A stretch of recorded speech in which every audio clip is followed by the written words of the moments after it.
જય માતાજી મિત્રો, આપણે તો વાડીએ બેઠા છે. એને વાડીની ધ્યાન રાખી. આ છે આપણી વાડીનો નજારો. જોવો તમે. કઈ બેહું નથી, કુંડીમાં જ બેઠો. પાણીની ભરેલી છે.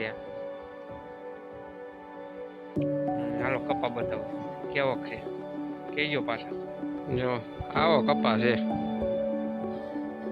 કેવો પાછો કોમેન્ટ કરજો. હા, તમે ભલા માણસો જોઈને વ્યાજ આવશો. વિડીયો નથી સબસ્ક્રાઈબ કરતા, નથી કોમેન્ટ કરતા.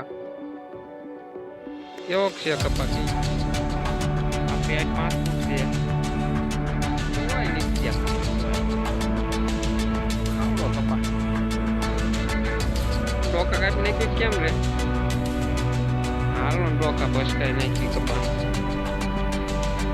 બહુ ઊંચો જાય નહીં, ક્યાંય જકર પૂછીએ પાછો. હવે છે ને આપણે ટોકા કાઢી નાખી. આમ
બહુ મોટો છો હોય તો જ કપાય હો, નાનો હોય તો પાછા કાપતા નહીં.